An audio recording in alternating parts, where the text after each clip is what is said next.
Welcome back to Lovin Dubai show. Joining us today is the award-winning director of COVID-19 Dubai, creating a piece of work that will live on as a testament to the trials and tribulations we face during what is arguably the most difficult period of our lives. Welcome to the show. Woo! Thank you so much for joining us. Thank you for having me. So tell us a little bit more about your documentary and those watching right now. So the documentary started over 2 years ago. In fact, we were brought in by Discovery and Dubai Media Office to kind of document Dubai's experience with the pandemic, which obviously is a pretty big scope of work because nobody really knew what was going on, what would happen or whatever. So yeah, what we did is we focused on certain key areas, the strategy area, which was like the leadership and how they made a load of decisions and so on. The business area in terms of how they reacted to a lot of the various kind of scenarios and so on, pretty unprecedented situation, the community. And then obviously we went to the hospitals and followed around the doctors and the patients and their families and things like that. So yeah, it was quite a journey. So my timeline for COVID is just whack. Like I cannot tell you when it started, when it finished. But I won't ask for dates. But 2 years ago, where were we at that point in Dubai? Because Dubai has had like highs and lows. Like we had like strict lockdown, and then we had like out before the rest of the world. So when you arrived, when you started, where were we? It was around the kind of strict lockdown sort of time when it was at its absolute peak, which is why it was such a brave thing actually for Dubai Media Office and Dubai to let us, get all this access. So we went into 3 different hospitals, their ICU units, and we were allowed into a lot of the kind of decision making and so on with the strategy guys and everything. And so yeah, and then we thought we had kind of got through it after the first wave, and then it was all kind of chill time, and then suddenly bang, the second wave came along. We were like, we kind of have to go back again and tell that story. So that's why it kind of went on for as long as it did, because the story wasn't really finished after the first wave. So Dubai Media Office roped you in, and that's incredible. So do you know which project of yours they saw and they're like, you know what, this director, like only he can do justice to this documentary that we're planning on making? I think it came from Discovery, because we work with the likes of Discovery. We quite often get commissioned by those channels. So I suppose, I think what happened is the media office kind of spoke to Discovery, and they were like, okay, who can kind of do this job? And yeah, fortunately / unfortunately, in certain situations, it was us. So, yeah. Speaking about fortunately, unfortunately, key workers were going to work in the hospitals. Scary time for anyone. Even if you were going out to deliver food, you're considered a hero because it's so scary. You were going into the hospitals at that time. Like, what was that like? First of all, what was it like for you personally? And then what was it like seeing the worst? Because that's probably what you were documenting. Yeah, it was strange. On one hand, it's my job, and you get an opportunity to document a pandemic. Piece of time. I mean, it's huge. It's such a privilege, right, to be able to be involved in something like that. But then on the other side, so the first thing you do is like, right, I'm in, perfect. And then suddenly you're putting on the kind of hazmats, and you're like, okay, this is like real. And then you start meeting like the doctors and you don't, obviously a lot of the patients are kind of sedated and so on, but their families and so on. And you start, and then there's one side of it where as the director, you're kind of painting a picture, looking at your monitor and you're going, right, I need that shot to tell that part of the story. I need to speak to that person to tell that part of the story. So you're piecing it together like a puzzle, but then you kind of get home and you realize the kind of reality of what you've actually been through and the stories that you're telling. So it was quite emotional. But then, to be honest with you, we were only going in for a certain amount of time. To be a doctor or a nurse or the actual family within all of that, it was kind of a snapshot into, I mean, crikey, honestly, words can't really express what they've done and so on. It was genuine privilege. Very brave of them, and you as well. But you said it was quite emotional. So is there any one memory that you have of this experience that's really stuck with you and don't think you'll forget? In terms of just going good, in, bad, indifferent? Both. Like, do you have any that really would stick with you for, I mean, like, a couple of years to come? Yeah, crikey. There's honestly so many, but I suppose still on the hospital front.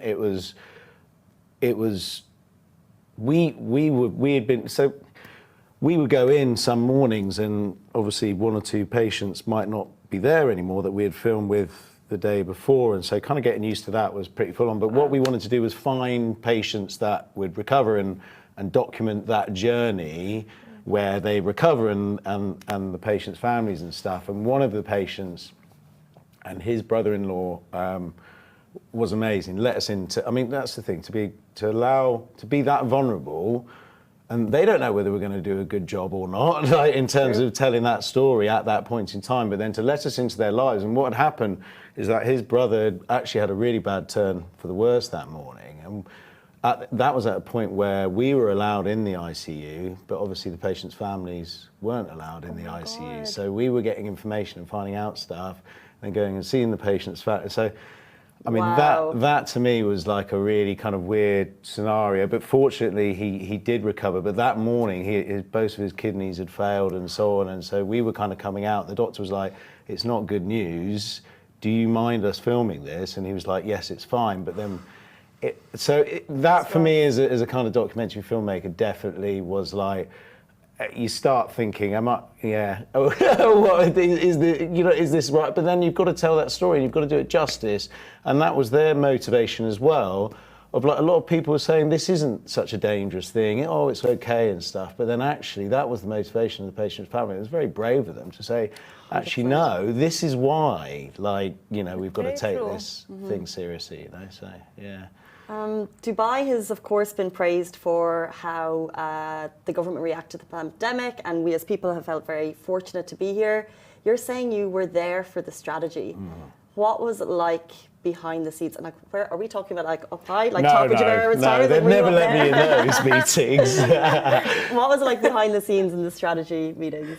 Meeting them. And obviously, look, I'm not going to be invited to, the chat with the top boy. No, not yet. I don't think. Yeah, not yet. Not yet. Leave it a few years. But yeah, actually, what was amazing about because actually a lot of the decision makers, a lot of the people enacting the decision making. Obviously, you had the senior leadership and so on, who were making the main decisions. But then you had the Crisis Command Centre, which were a lot of people from the universities, right? So, you had like the dean of the Mohammed bin Rashid University, who was like the main guy there. And actually, it kind of made sense, right? Because a lot of these guys were scientists. And so a lot of the decisions were being made due to science, because at that point in time, nobody knew anything about, like, COVID-19. They didn't know the impact. They didn't necessarily know how best to deal with everything from testing to vaccinations and things like that. So I thought, it was very interesting to see A, the personnel doing it, and B, like how they actually made those decisions, So it was, real privilege, but I wasn't party to the big conversations, I'm afraid. Maybe for the next one. Yeah, we'll see. Next Hopefully documentary. there isn't a next pandemic. Not the next pandemic, the next documentary. Imagine that. Not the day. Not the day for that. With monkeypox on the horizon. Yeah. But I want to ask, like, with an outside perspective, you look at Dubai and how they have handled the pandemic. So what would you say are some of the key factors that have made it easier for Dubai to handle the pandemic compared to other countries with bigger populations? Yeah. There's decision making at the top. It didn't like go in and out and like you're in lockdown, out of lockdown there. I think there was a kind of course that was set and they stuck to it, and that's great. But then actually having met a lot of like the business community, the kind of community at large and stuff, actually I think it's a real testament to just Dubai, right? That kind of, a lot of people in Dubai are quite resilient and kind of go-getter types, And, law-abiding. And it was, exactly. They stuck to the rules and stuff. But then also, I think if you look at the kind of the business, some of the business stories, there was a lot of innovation that went on. And I think in other countries, people were happy to sit at home and kind of do nothing and take handouts. Whereas here, I think a lot of people actually got off their backsides and tried to make good of what was a really difficult situation. I think all of that kind of combined kind of culminated in where we are, like now. I genuinely believe that, yeah. Simran briefly mentioned monkeypox, and of course the first case was reported yesterday. And I don't want to be scaremongers or anything like that, because I understand that we have a platform. But what are your thoughts on the first case being announced in the UAE? I don't. Is the camera out? Yeah, exactly. No, I don't really have an opinion on it. Now, apparently, it's not as contagious as COVID and smallpox vaccination. Yeah, exactly. But I think a lot of the imagery looks pretty bad, and so I think that kind of scares people a bit more. But it doesn't sound like it's famous last words. I don't think I should probably be commenting too much on it. Do you detach yourself, with all the experiences you've had, and you see, like you said, you saw patients one day and the next day they weren't there. So someone who's up front in these situations, you have to detach yourself completely, or do you go home and really think about it and ponder on those thoughts? Yeah, I don't think you can help, but when you're filming, you're only thinking about making the story. But yeah, there are a couple of occasions when you go back and you're like, oh my goodness, and then it kind of all sinks in. But you can't. There are a couple of moments on the shoot with a few of the crew members and so on. Slightly younger crew members, but it's a bit like the doctors dealing with the patients and stuff. They've got a job to do, and they can't kind of Very true. Yeah. So yeah, it's a weird kind of dubious privilege to kind of be there. You know what I mean? You're not quite sure. Yeah. We understand. As journalists, we completely understand. Yeah. So it came out in 2 parts, and I think the second part came out just a week or 2 ago, May 14th. Yeah. So it went out on Discovery. I think it's on Discovery Plus now. So that's on Stars Play and Jowie platforms, both parts. So what has the reaction been like since it came out? And I'm assuming people can see it all over the world. Yes, I believe so. A lot of that's down to Discovery, but I'm pretty sure it's around the world. Yeah. Yeah, it's been amazing reaction. Which is wonderful. As I say, I think, especially with the medical stuff, you just want to do them justice, quite frankly. And I think we've done that. I hope we've done that, and done Dubai justice as well. So yeah, so far I haven't had too many bad phone calls or anything yet. Not too many. Some. No, none. That's right. You've had some. What were the Oh dear. Anything that you asked to cut out and not include in the documentary? Any parts? No. There were stories we wanted to go after but couldn't. It's a safe space.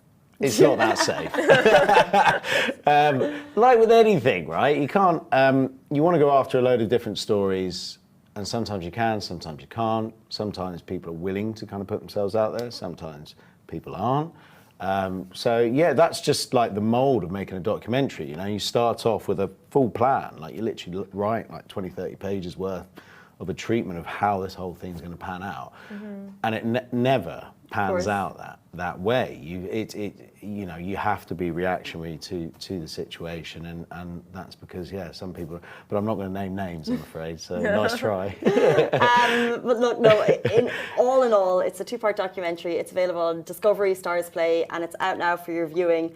I've only seen snippets, so I can't wait to kind of really sit down and enjoy it, because, like we said before, it's a testament to the trials and tribulations of scariest period of our lives, and you've documented that. And I think we in Dubai are so kind of, I guess, proud of how the city handled the pandemic. So to be able to watch it in documentary form is amazing. That is Phil Griffiths, award-winning director. Thank you so much for your time this morning. Thank you very much for having me. Thank you so much. Cheers. Stay safe and please wash your hands. Bye-bye. Goodbye from me.